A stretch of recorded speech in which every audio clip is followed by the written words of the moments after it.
हेरे किए जाऊँ खींच लूँगा।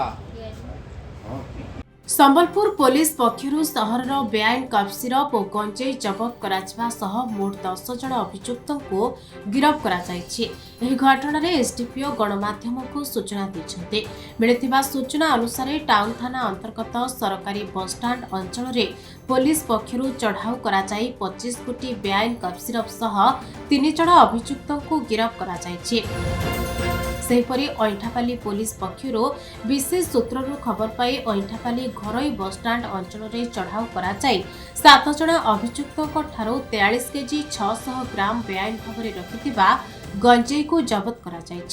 अभियुक्त माने गंजेई को बस रे आनी एठारू निज राज्य को बेआईन भाव चोराचालान करबा पई योजना करुथिबा पुलिस पक्षर सूचना दिया तेबे गंजेई सह गिरफ अभियुक्त माने बिहार राज्यर 3 जन थिबा बेले छत्तीसगढ़ राज्यर 4 जन थिबा नै एसडीपीओ सूचना दैछन्ते।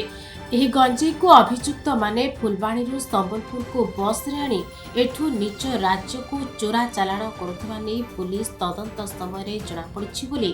एसडीपीओ तूफान बाग गणमाध्यम को सूचना दैछन्ते। देखो आमर जो इलीगल ड्रग्स उपरे जो अभियान चली से जो स्पेशल ड्राइव से गत काली आमर टाउन पुलिस स्टेशन आमर गवर्नमेंट बस स्टैंड पाखे गोटे रेड करते 3 जन पिला जो माने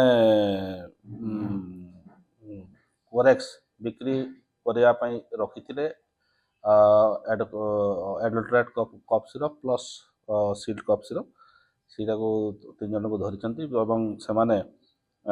सैयद निसार बिट्टू मोतीझरन आसपाक खां दलईपड़ार आ गोटे अब्दुल सलीम मोतीझरन से पाखर 25टा तो बिक्री कर सारे गुड़ाए 25टा इनसेरेक्स आउ एडल्ट्रेट कफ सिरप जार थिला नाइट्रो जो टैबलेट इटा मिली ता सहित आ गोटे आमर से कनसन अईठापाली थाना पुलिस टीम गोटे खबर पाई जे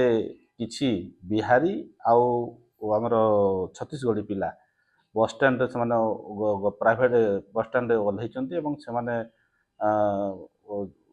गंजेई चालान करा खबर पाई सागे सागे रेड करथिले टोटाल 7 जन को से डिटेन करथिले पाखरे जो बैग गुड़ाक थिला से तो जना पड़ता है गंजेई अच्छी बोली एक्जिक्यूटिव मजिस्ट्रेट डकैकी प्रेजेंस रे टोटाल ये करा हितला से 43 केजी 600 ग्राम गंजेई 7टा 4-5टा जो बैग रे थिला सेरा सीज करछंती।